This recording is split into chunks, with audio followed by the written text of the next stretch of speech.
Brief History of Time, From the Big Bang to Black Holes, written by Stephen Hawking, read by Akash Veer. Chapter 4, The Uncertainty Principle.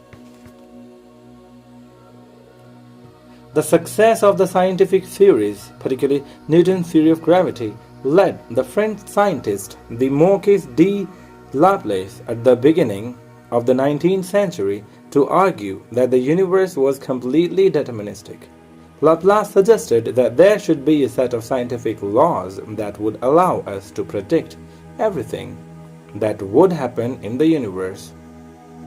If only we knew the complete state of the universe at one time. For example, if we knew the positions and speeds of the sun and the planets at one time, then we could use Newton's laws to calculate the state of the solar system at any other time.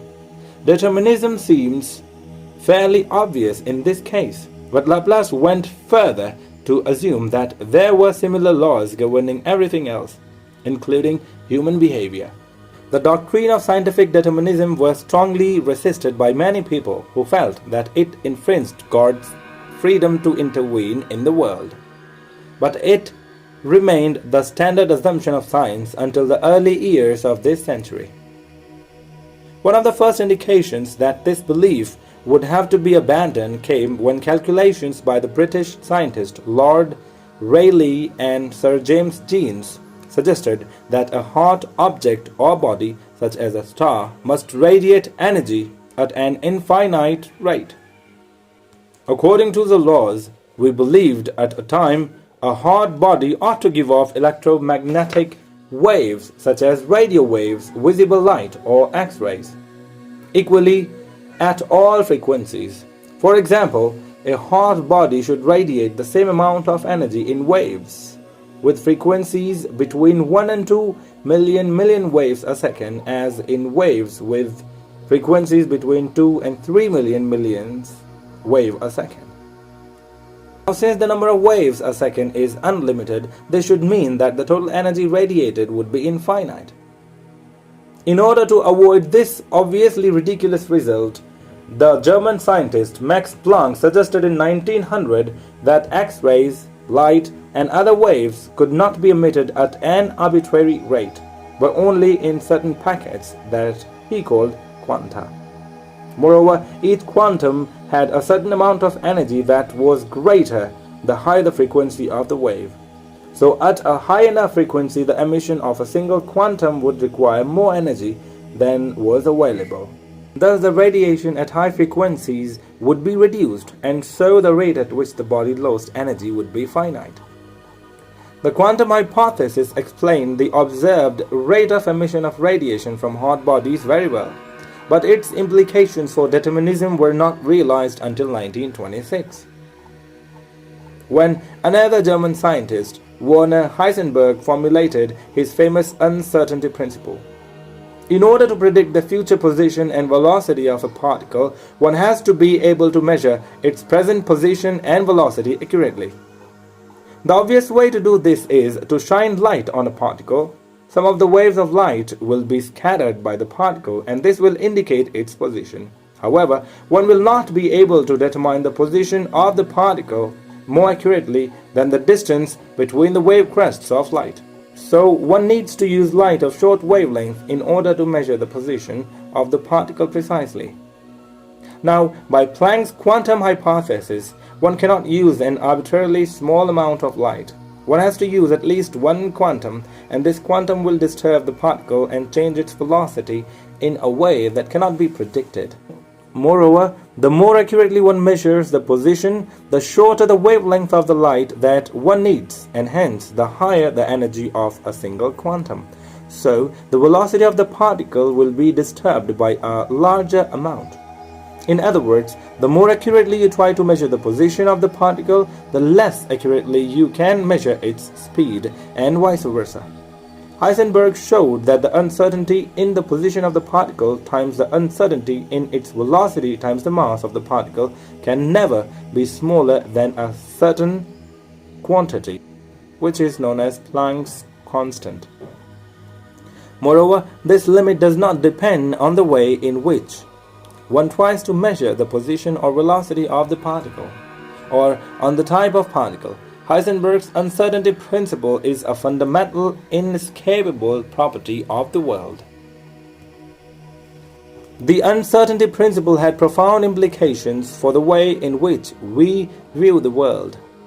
The uncertainty principle had profound implications for the way in which we view the world. Even after more than 50 years, they have been not fully appreciated by many philosophers, and are still the subject of much controversy. The uncertainty principle signaled an end to Laplace's dream of a theory of science, a model of the universe that would be completely deterministic. One certainly cannot predict future events exactly if one cannot even measure the present state of the universe precisely. We could still imagine that there is a set of laws that determines events completely for some supernatural beings who could observe the present state of the universe without disturbing it. However, such models of the universe are not of much interest to us ordinary mortals. It seems better to employ the principle of economy known as Occam's razor and cut out all the features of the theory that cannot be observed. This approach led Heisenberg, Erwin Schrödinger, and Paul Dirac in the 1920s to reformulate mechanics into a new theory called quantum mechanics, based on the uncertainty principle. In this theory, particles no longer had separate, well-defined positions and velocities that could not be observed. Instead, they had a quantum state, which was a combination of position and velocity. In general, quantum mechanics does not predict a single definite result for an observation. Instead, it predicts a number of different possible outcomes and tells us how likely each of these is. This is to say, if one made the same measurement on a large number of similar systems, each of which started off in the same way, one would find that the result of the measurement would be A in a certain number of cases, B in a different number, and so on. One could predict the approximate number of times that the result would be A or B, but one could not predict the specific result of an individual measurement. Quantum mechanics therefore introduces an unavoidable element of unpredictability or randomness into science. Einstein objected to this very strongly, despite the important role he had played in the development of these ideas. Einstein was awarded the Nobel Prize for his contribution to quantum theory. Nevertheless, Einstein never accepted that the universe was governed by chance. His feelings were summed up in his famous statement, "God does not play dice." Most other scientists, however, were willing to accept quantum mechanics because it agreed perfectly with experiment. Indeed, it has been an outstanding successful theory and underlies nearly all of modern science and technology. It governs the behavior of transistors and integrated circuits, which are the essential components of electronic devices, such as television and computers, and is also the basis of the modern chemistry and biology. The only areas of physical science into which quantum mechanics has not yet been properly incorporated are gravity and large-scale structure of the universe. Although light is made up of waves, Planck's quantum hypothesis tells that in some ways it behaves as if it were composed of particles. It can be emitted or absorbed only in packets or quanta. Equally, Heisenberg's uncertainty principle implies that particles behave in some respect like waves. They do not have a definite position but are smeared out with a certain probability distribution. The theory of quantum mechanics is based on an entirely new type of mechanics that no longer describes the real world in terms of particles and waves. It is only the observation of the world that may be described in these terms.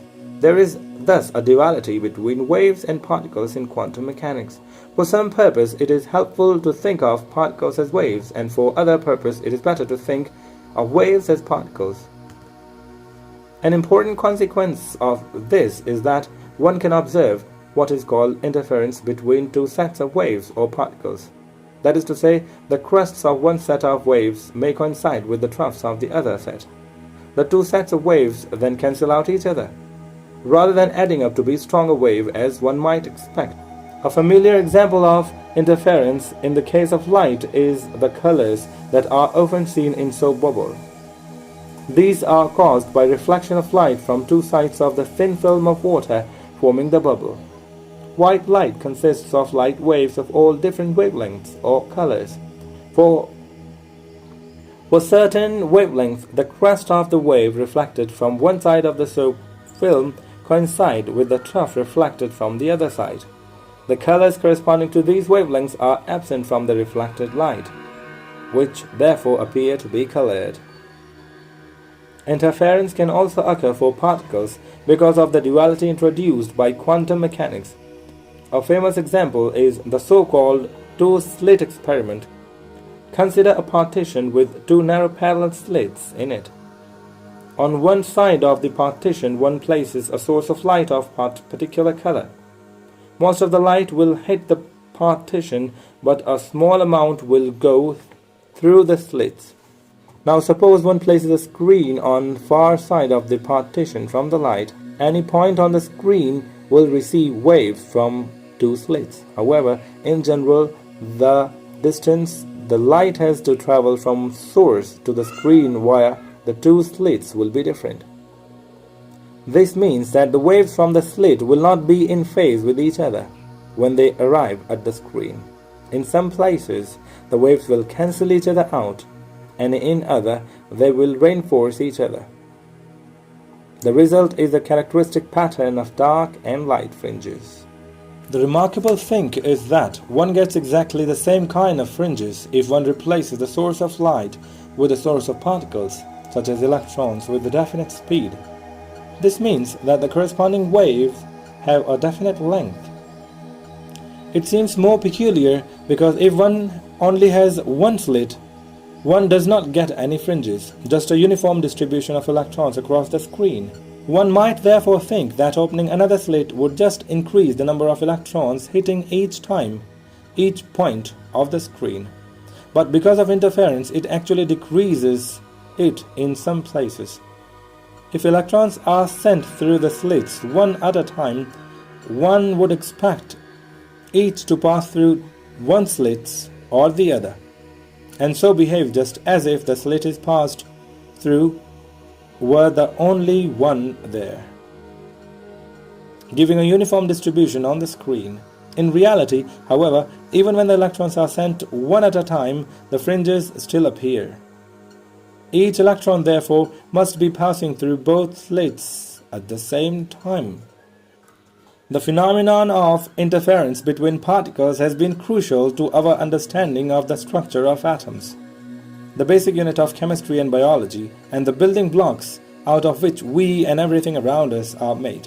At the beginning of this century, it was thought that atoms were rather like the planets orbiting the sun, with electrons, particles of negative electricity, orbiting around the central nucleus, which carried positive electricity. Attraction between positive and negative electricity was supposed to keep the electrons in their orbits in the same way that the gravitational attraction between the sun and the planets keeps the planets in their orbits. The trouble with this was that the laws of mechanics and electricity, therefore quantum mechanics, predicted that the electrons would lose energy and so spiral inward until they collided with the nucleus. This would mean that the atoms, and indeed all matter, should rapidly collapse to a state of very high density.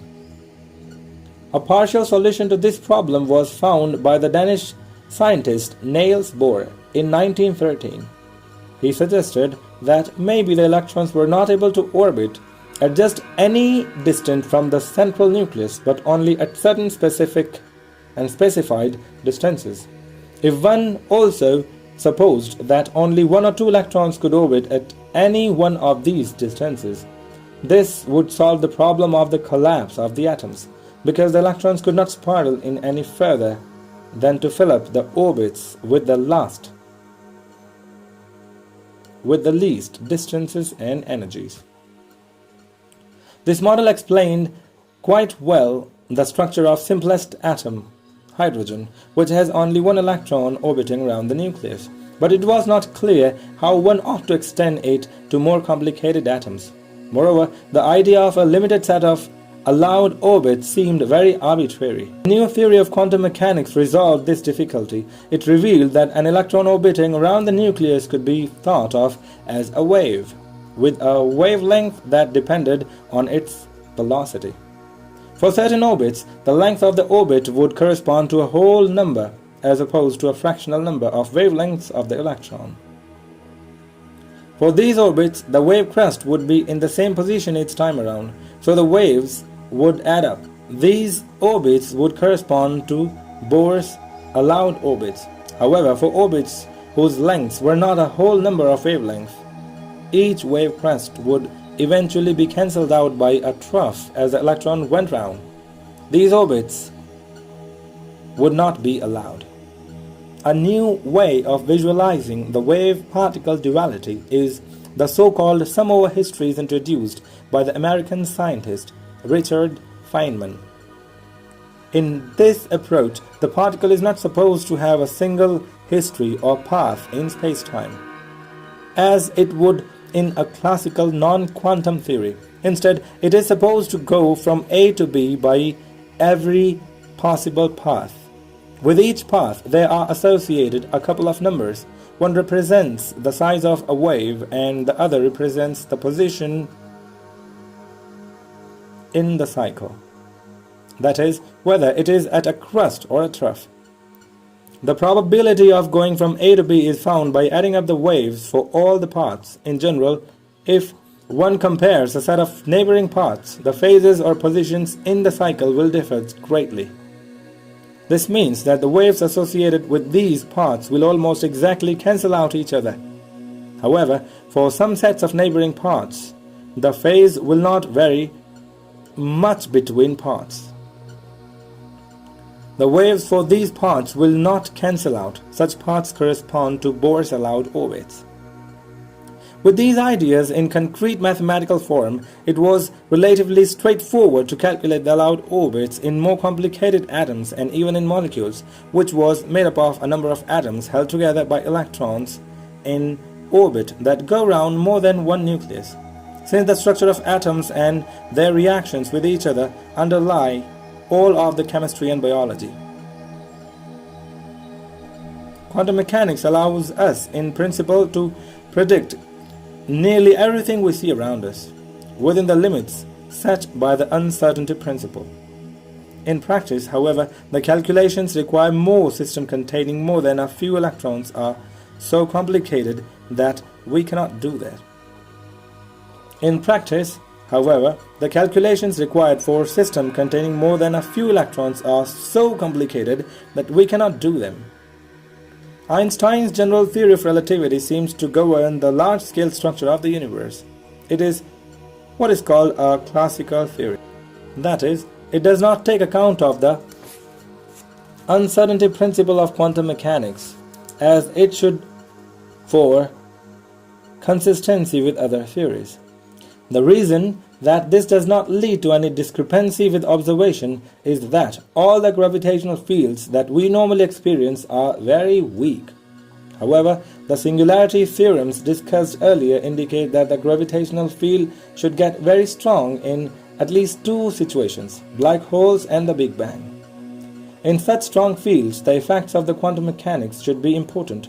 Thus, in a sense, classical general relativity, by predicting points of infinite density, predicts its own downfall, just as classical non-quantum mechanics predicted its downfall by suggesting that atoms should collapse to infinite density. We do not yet have a complete consistent theory that unifies general relativity and quantum mechanics, but we do know a number of the features it should have. The consequences that these would have for black holes and the Big Bang will be described in later chapters. For the moment, however, we shall turn to the recent attempts to bring together our understanding of the other forces of nature into a single, unified quantum theory. Thank you very much for listening. See you in the next chapter.